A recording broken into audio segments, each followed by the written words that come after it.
My name is Elia. I'm part of the Genocide Watch Podcast Team, and I would like to welcome to today's episode. Baswati Bhattacharjee. Baswati is a junior research fellow at the Department of English of Dr. Hari Singh Gaur Central University, Madhya Pradesh, India. She focuses on genocidal rape survivors' memoirs for her PhD thesis. With her publications in national and international journals, she has presented papers at various conferences globally and is currently writing for 3 upcoming volumes by Routledge, Vernon Press, and Springer Nature. Her research interests include war memoirs, marginalized life writings, biopolitics, intersectionality, and genocide studies. Baswati, welcome. Thank you for joining us. Thank you so much for giving me this opportunity. So tell us about who you are and what you do and why you got interested in your research. Okay, so as you have already said in the introduction that I am a junior research fellow at this university, and I have started writing my thesis in 2022 January, and I'm focusing on genocidal rape survivors' memoirs or personal narratives. So yes, that's a quite interesting question. Why I became interested in genocidal rape. So well, when I was doing my master's back in 2014, then we had the partition of India and the Bangladesh Liberation War of 1971 as part of our syllabus. And when I was reading a certain book dealing with Bangladesh Liberation War, I came across a certain story that described the horrible rape of a woman named Ila Mitra, who was a Bangladeshi woman, of course. And when I read more about it, I understood that rape during Bangladesh war was very systematically used, to extort information, to instill fear among people, and not only that, to drive away people from a particular political and geographical region. And that is exactly what we call a genocide, isn't it? So, and yes, rape was used at that time to forcibly impregnate women. And not only that, to cripple women so much so that they won't be able to conceive. So these are all, driven by genocidal intentions.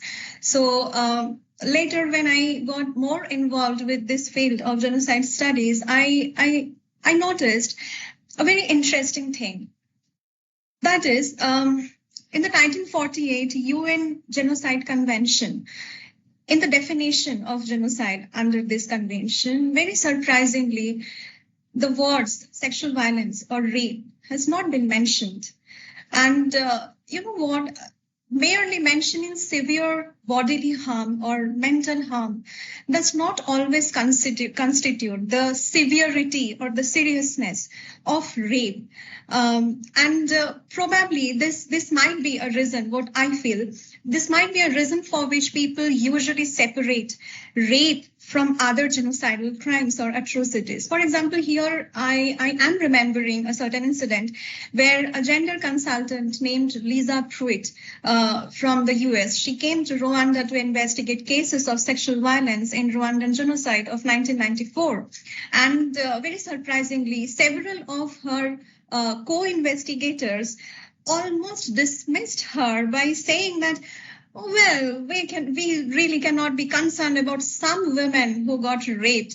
We had a genocide down here. Now, just mark the enormity of importance which is given to the word genocide. Of course, it is needed, but simultaneously, the lack of seriousness with the issue of rape.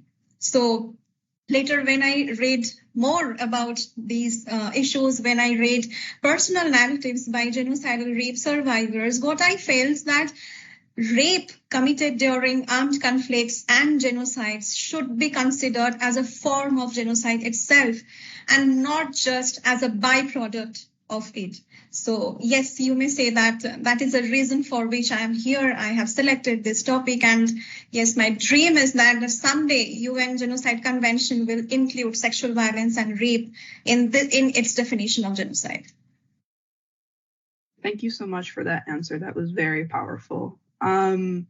could you define for us, or in your opinion, why, first of all, what genocidal rape is, and why do people feel the need to separate it from other forms of rape, quote unquote, or say like in a different, more sociological slant, why you think people might have had the reaction of, oh, we can't focus on rape, such as in the case of the Rwandan genocide, but we can't focus on rape because we have a genocide to focus on.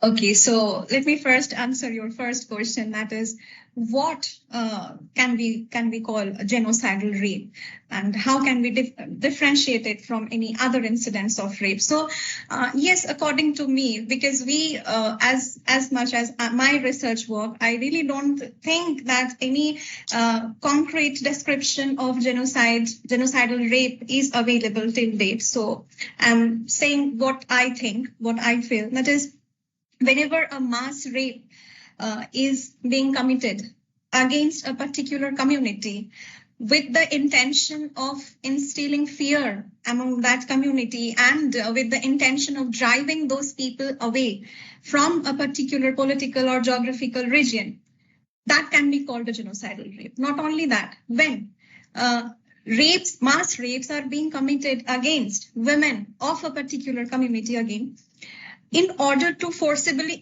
impregnate them, so that the children that these women will bear the identity of the perpetrators, because we all know in a very strictly patriarchal social system, we still believe that children do not bear the identities of their mothers but their fathers. So in that case, the female bodies are only seen as territories to be occupied and that can be impregnated, so that the identity that these women belong to, that can be completely banished, completely erased from earth, and they will bear the bloodline of the perpetrators. Not only that, if we have a look at the incidents of mass rape during Rwandan genocide, we can say that genocidal rape, we may say that in the case of Rwanda, that was genocidal rape. Genocidal rape took place in that case as well, because there in Rwanda, separate rape squads were formed with HIV positive patients, and they were all brainwashed by the Hutu extremists so that they can rape the Tutsi women, so that they can be infected with the HIV virus, and they will face a slow but inexorable death. And all the children, if they conceive because of that rape, the children that they will bear, they will also carry the HIV virus. And so that's how the Tutsi community entirely will vanish. So according to my understanding, this is what genocidal rape is. Thank you for answering. I think that bringing up the topic of specific examples that have happened, such as like the rape squads and the willful, not only like attempts to forcibly impregnate women to, remove, in the case of the Rwandan genocide, remove the possibility of Tutsi women to have Tutsi children, and but also this idea of voluntarily infecting them in a sort of like almost biowarfare way with HIV, so that you guarantee the not only like immediate death of communities, but also the slow death of communities in the long term, is right. Quite interesting. So how does this affect not only, let's say, like, these are two different questions, but like, how does this affect communities after genocide has ended? But also, how does this affect justice approaches when genocide has ended? Like sort of in the super long term to the, more immediate short term. Okay, so yes, of course, when the genocidal atrocities come to an end, the survivors, they of course face social stigma, they face social ostracism, they are barred from attending any social events, they They have to endure the long-lasting trauma. And yes, of course, they have to endure unwanted pregnancies. And if we are talking about Rwanda, especially if we are talking about Bosnia, this problem was widespread, these unwanted children. And in several cases, we have seen in the case of Rwanda and Bosnia, these children were not accepted normally in society. Not only that, the HIV positive problem is also there. One of the texts which I have selected for my PhD thesis, it's authored by Ms. Consolini Shimbe, who herself is a survivor of Rwandan genocide, who lost her entire family in the genocide and who was raped for multiple times. And she is still struggling with her HIV positive status, and probably because of which she cannot return to her own country, where they will not accept her. Yes, of course, this stigma and ostracism, these cases are there, because of which probably the survivors are not willing to speak about their experiences, a thing which we have noticed in the case of Sudan recently. About the long-term effects, I can say, yes, with ICTY and ICTR, the International Criminal Tribunal for Yugoslavia and the later Rwanda, these two are, of course, remarkable progress. I mean, revolutionary progress in the case of prosecuting war rapes and genocidal rape cases throughout the world. But still, what I felt was there is a kind of a big void after all these two cases. I think these two started around in the initial 1990s, and the beginning of 1990s, 1994, 1998. After that, we are having mass slaughter, mass rapes in Nigeria, in Congo, in Ukraine recently we had, but we are not having any such mass level criminal tribunals. And even if we are talking about ICTR and ICTY, my research says that the number of cases actually happened and the number of cases prosecuted there is a great difference, and the cases actually happened are far more than the cases prosecuted. So yes, that's a problem. Yes, I would agree. That's a huge problem. I was trying to think back, and I do think that the only other time in recent memories that I've heard the international community not even take action necessarily, but decry sexual crimes was when a lot of evidence came out that ISIS and similar terrorist groups were forcibly making women of different ethnic groups in the Levant region and Syria become sexual slavery, go into right. sexual slavery, and then I don't think anything has been done for that juridically. So I'm wondering, what is the discrepancy that you see in how maybe now we are starting to change the narrative about genocidal rape, even just acknowledging that this is happening and say why that has changed? Is it just survivors that have spoken about it? Is it, different scholars that have started to advocate? Is just public perception has changed? Or also, why is there a discrepancy in the narrative versus what we're seeing or, not seeing in international tribunals, in the ICC, or even just in national efforts?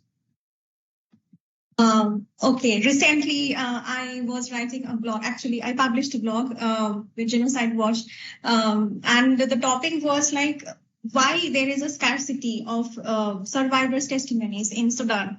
So what I found while writing this blog, my research as a result of my research, that was we may brief it down to 6 possible reasons. The first of it, why survivors are silent, why there is not so much discussion about this thing, genocidal rape. And the first reason, very important reason, is that slow and problematic legal prosecution.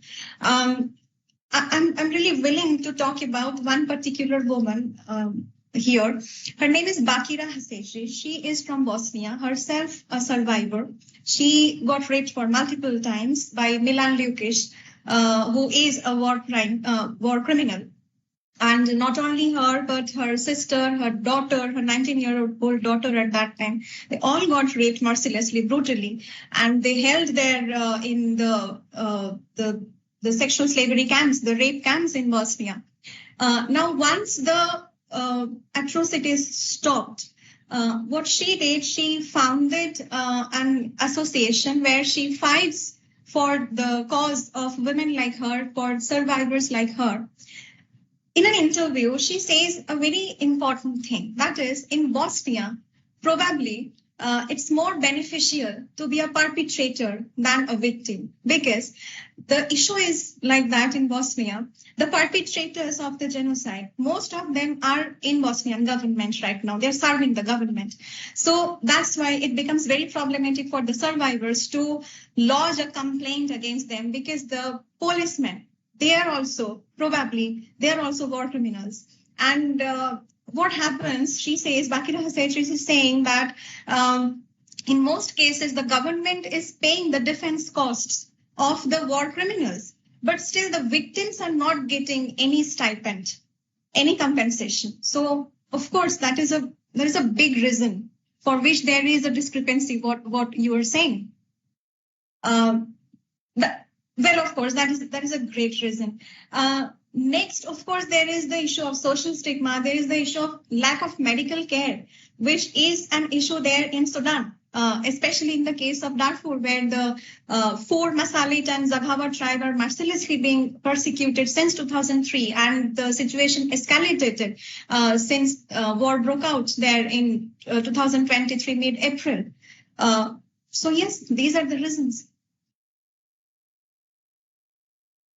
Okay, thank you.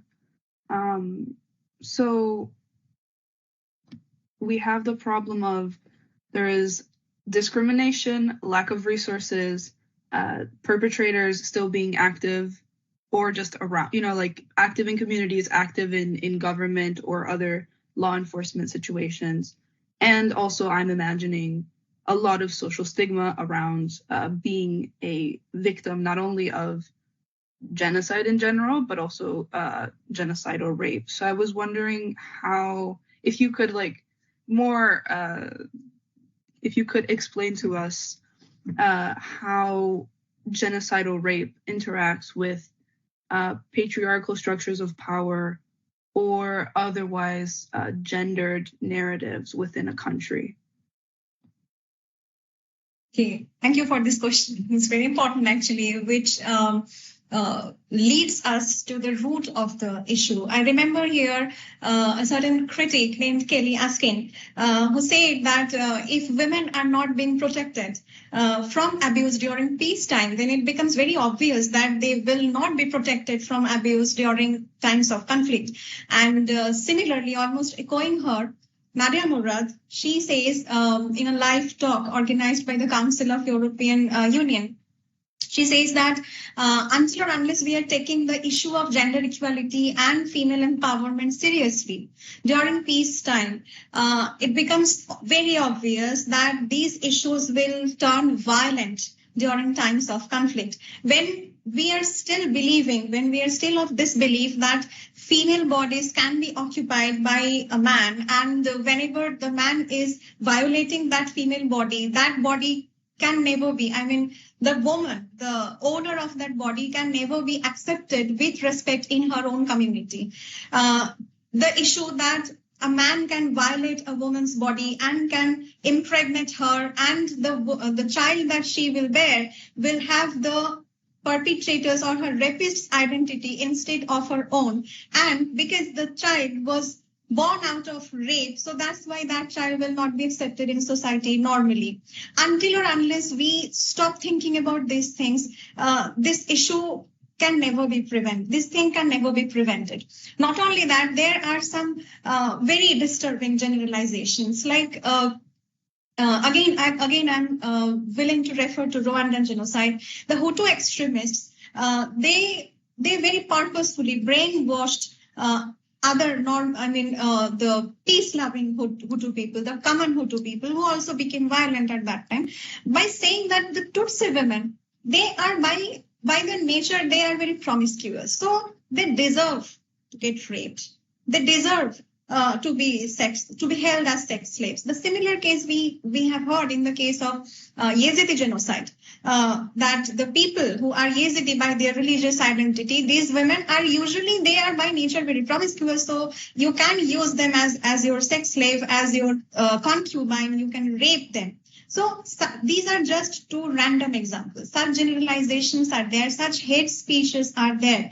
So until or unless we stop generalizing women of communities which are not our own, until or unless we are stopping spreading such hate speech, such generalizing hate speech, we won't be able to prevent such atrocities from being committed during when the time is not at all peaceful. Yes, thank you. And in thinking about, I think that like this idea of cultural narratives that are highly contextual specific also play into potentially the international community's narrative of why, let's say, quote unquote, rape is inevitable in war, or seeing it more as a byproduct than, say, like a war tactic. And also potentially in how justice is attributed, because let's not, it is always important to remember that a lot of international institutions are based in colonial theory and colonial ideas.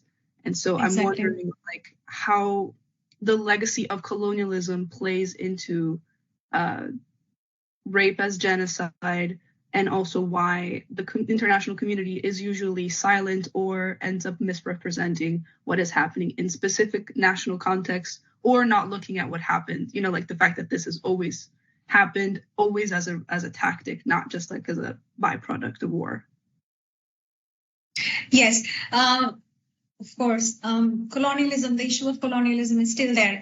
When I was writing the first chapter of my thesis that focuses basically on the history of genocidal rape and wartime rape as well, I came across some details of genocides which took place in Africa during the first half of 20th century. And I'm very sorry to say this, that most of the books dealing with genocides, they don't even talk about it.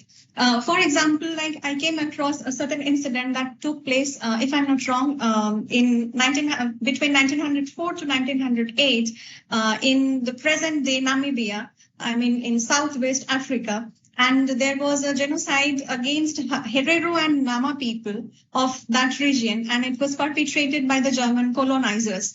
That was a genocide. And of course, genocidal rape was there, but it is not well documented. The so-called genocide scholars are not willing to talk about that. This is just one example. Another example which is coming to my mind, that is Circassian genocide. Again, in any popular genocide books on genocides, any anthology on genocides, you will hardly find any mention of this particular genocide. In the Caucasian War, during the 1860s probably, the Russian Empire tried to drive away Circassian people from the Caucasus region. And yes, mass rape was used as a weapon of this genocide, but nobody is talking about it. If we are talking about very contemporary times, as I myself have worked with Genocide Watch Sudan Task Force, we have seen this very disturbing problem, that is people, the international community, as we say, people are willing to talk about, they are concerned about what is happening in Ukraine, but similarly, they are not at all paying any attention to what is happening to Nigeria, what is happening to Sudan. So this issue is still there, of course. Recently, I was reading an article where it is describing that in Canada, the people who are the Aboriginal people, they are getting discriminated. That's a kind of this kind of genocidal crime where Canadian doctors have been reported to forcibly sterilize the Aboriginal women. That is what genocide is, isn't it? That you are trying to erase the identity of a particular community by sterilizing their women, by preventing birth. So, but still, the so-called international community, they are least bothered.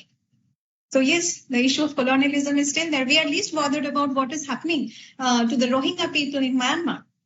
We're not talking about that. So in the face of all of this, not talking about it, ignoring things that are clearly happening, but also thinking about the backlash that survivors might be facing in their communities, the fact that they might be, even if they, do choose to talk about their stories, they might face internal silencing, international silencing, and also obviously the issue of, historical events that have happened in the past that we no longer have people alive that were living through those events. How do you, as a researcher on this topic, approach doing historical research, potentially even approach talking to survivors, if survivors are willing to talk about this? Like, how does that work for you, let's say? Okay, so because I am a scholar of language and literature department, so that's why I had to choose 3 literary texts for my research, and they are 3 memoirs written by 3 survivors from Rwandan genocide, from Darfur genocide, and from Yazidi genocide, respectively. So my approach, basically, in the case of my PhD, is like that. I would try to analyze these 3 memoirs written by these 3 survivors from an intersectional angle. I would try to show how their experiences were marked not only because of the fact that they were females, but they were females belonging to some specific community. So that's how their experiences are intersectional, which was not because of their gender, but because of their racial identity, their ethnic identity, and their religious identity. Also, I would try to show in my thesis that these memoirs or these narratives can be analyzed from a biopolitical angle as well, where we can show that how female bodies in different socio-political situations become territories to be occupied by the dominant political power, and that power governs different biological systems of that particular body. For example, impregnating the woman. For example, sterilizing the woman in favor of the dominant political power. So this is my approach in the case of my thesis. Apart from my thesis, yes, of course, apart from writing my thesis, I tried to interview one survivor, Ms. Console Nishimbe. I have already talked about her, who is a survivor of Rwandan genocide. I tried to get in touch with her through one of the very popular social media platforms. And when I was preparing my questions for her, I try to make sure she feels comfortable with all my questions, and I try to ensure that even if she is not comfortable with any of my questions, she may avoid answering.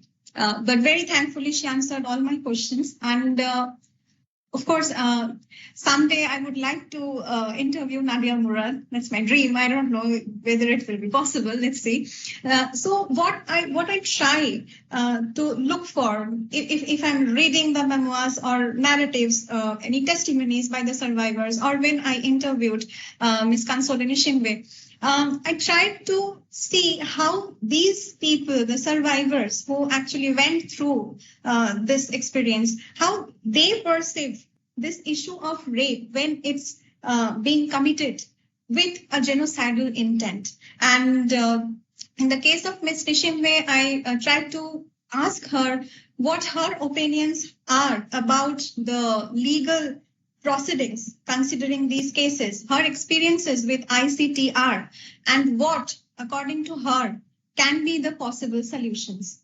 So yes, that's what my approach is. Okay, thank you. Yes, I really admire this, for lack of a better term, like trauma-informed approach, because I think that a lot of times, like, we as scholars, as advocates, as human rights thinkers and workers often see this from like this very large scale, zoomed out perspective of colonial narratives and national narratives and patriarchal narratives and histories.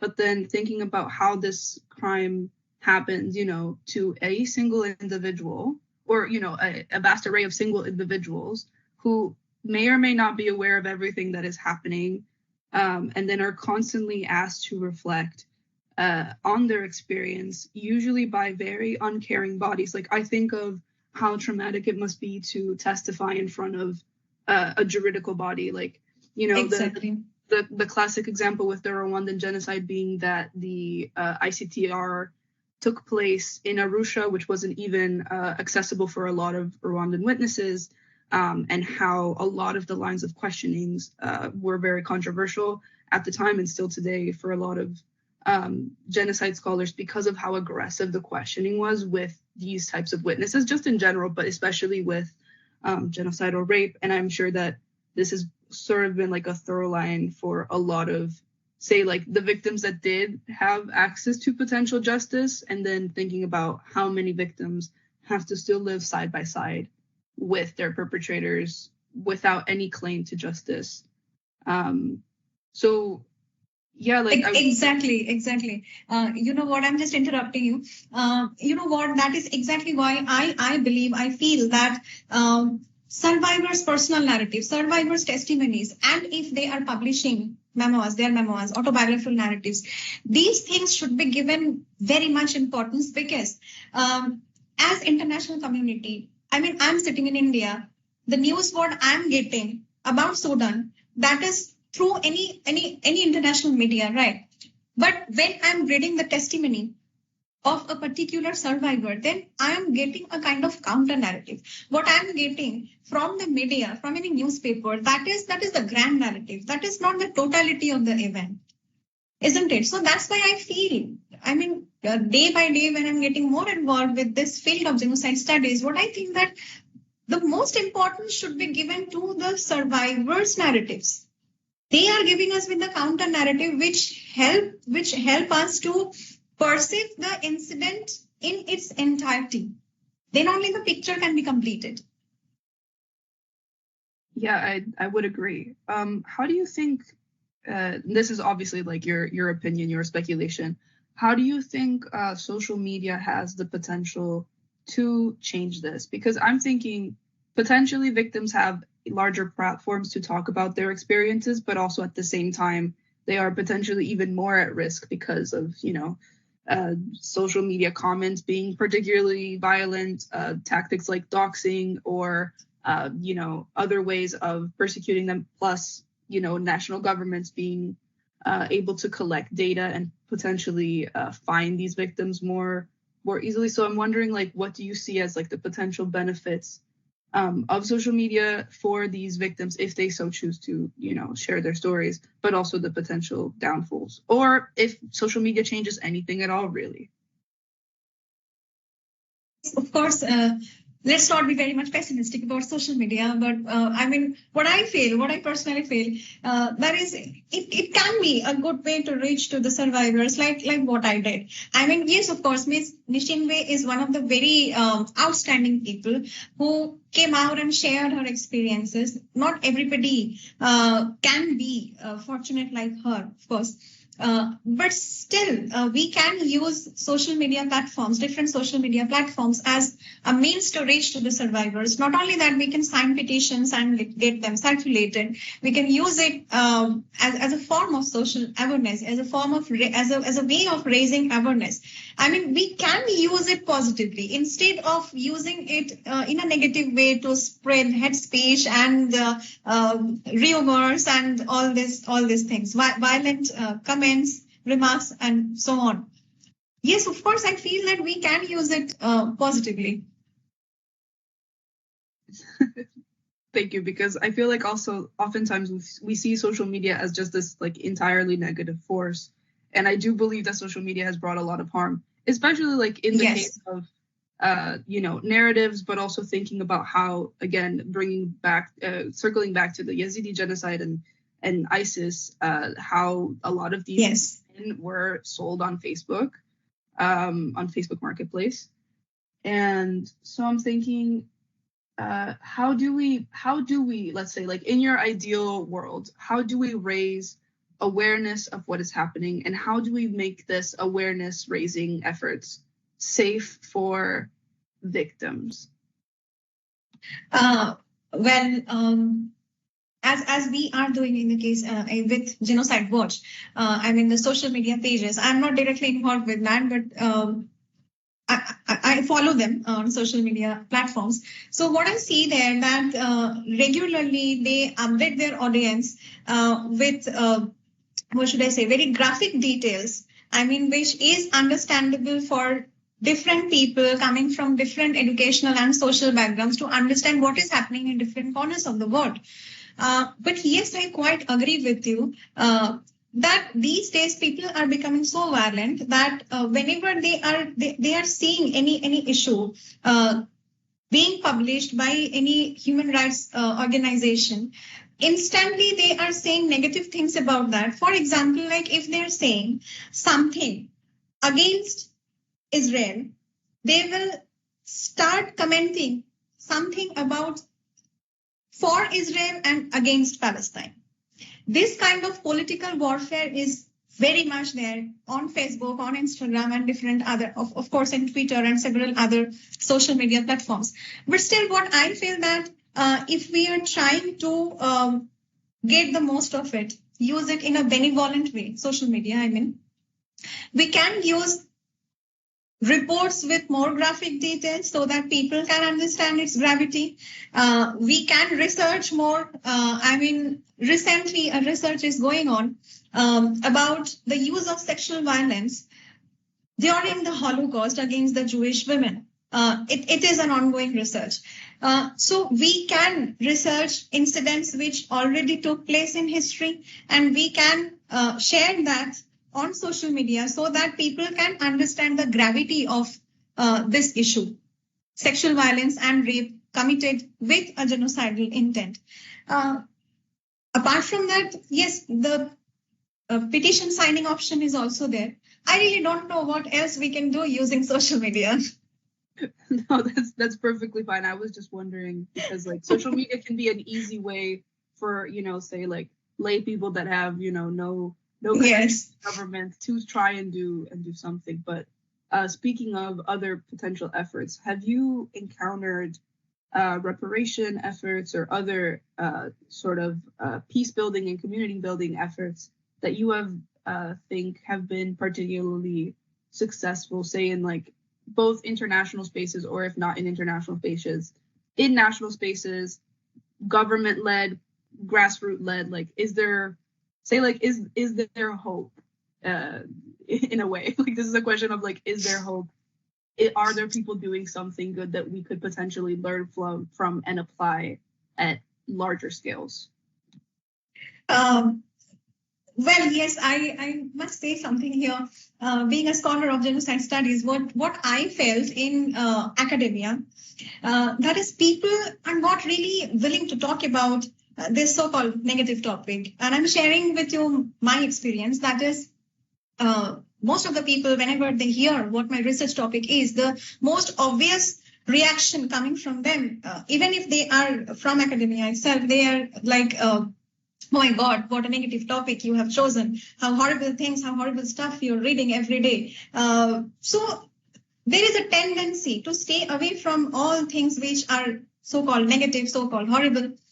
And not only that, people who are into this field, the so-called genocide scholars, as far as my knowledge, they are still divided between whether rape should be considered as a byproduct of genocide or whether it should be considered as a form or tool of genocide itself. They are still divided.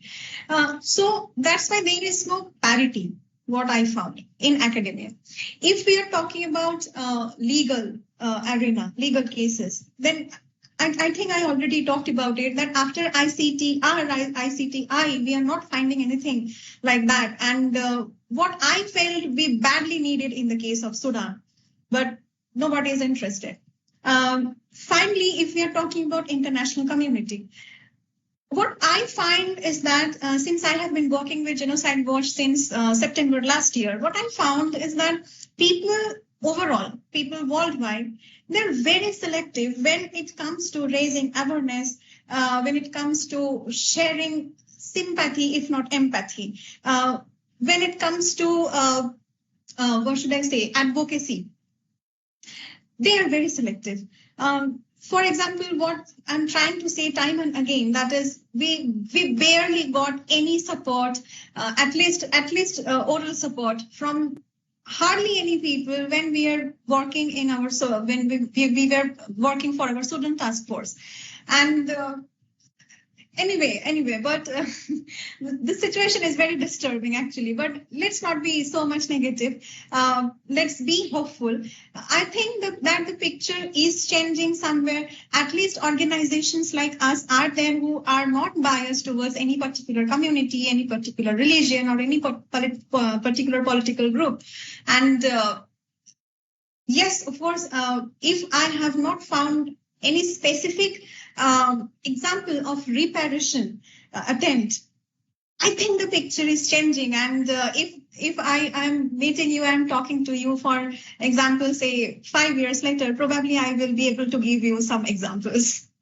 Yeah, let's hope so. Thank you so much for your answers. It is kind of disparaging to see this idea. I remember when I was undertaking my master's, we often talked about this idea of the perfect victim and how it is hard to advocate for people who aren't perfect.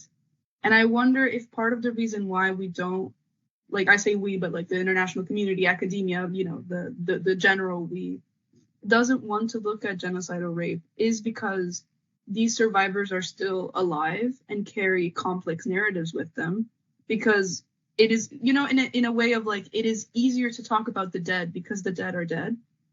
Yes. People are still very much alive. And to recognize the fact that they have been harmed in very complex ways, and they have very complex needs as a response, implies more responsibility on our part to change society, not just in a way of like, oh, genocide is over. We don't have ethnic problems anymore, say like how Rwanda has approached, not using Hutu and Tutsi anymore in the crime of divisionism, or right. In the Balkans, you just don't talk about what happens, and how a lot of criminals have not been, perpetrators of genocide have not been punished and are still working in government. Like, I wonder if that is part of it. And I don't know if I don't know how to formulate this in a question, but I would love to hear your insights on this potentially. You know what? There is another issue which I forgot to mention, that is historical negationism, which is another important issue. For writing a certain paper on comfort women, the women who were mercilessly raped by Japanese Imperial Army during the Second World War. Though it may not be called an incident of genocidal rape, but just for the sake of reference, I'm saying this.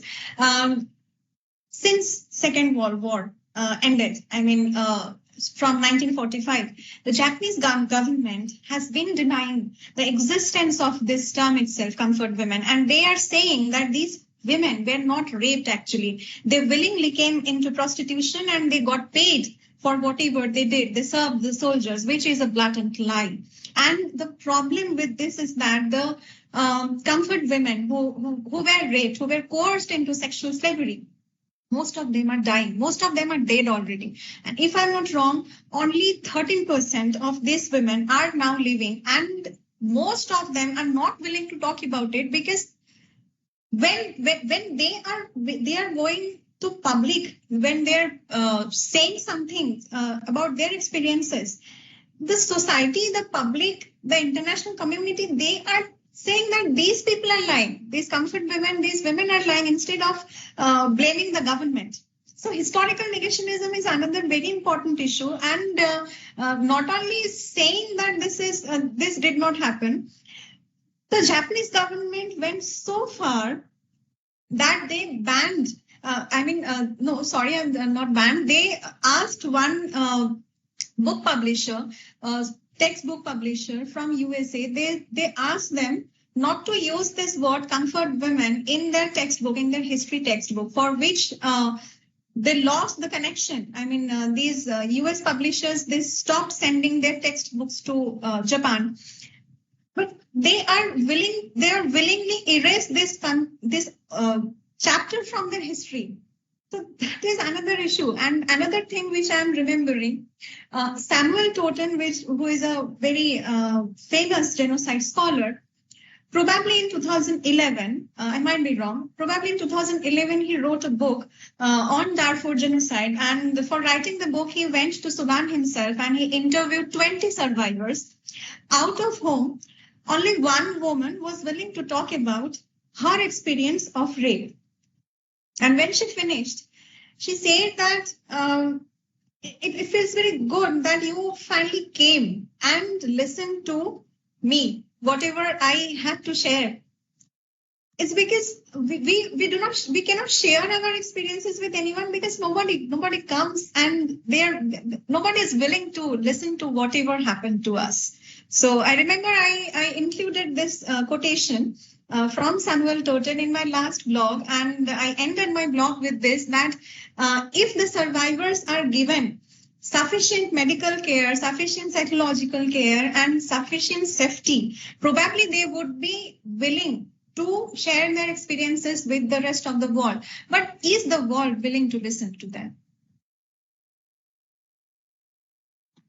Yeah, that's an excellent question, and I think also a good point where to end this episode so that people can sort of reflect if they themselves are ready to listen, because we are part of the world.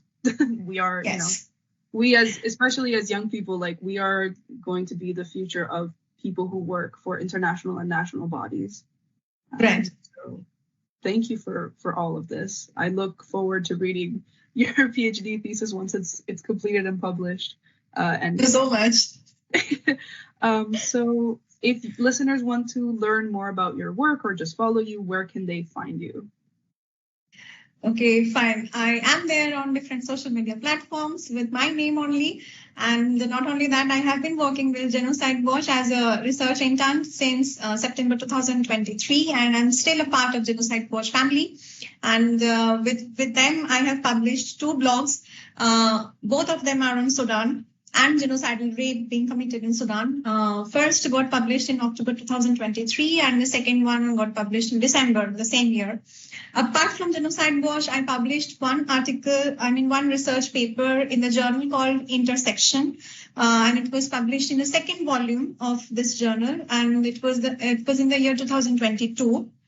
And I published one chapter in the book Fourth Wave of Feminism. It was published in 2023 June by Omni Publication, New Delhi, India. And I am working on 3 chapters, which you have already said in my introduction.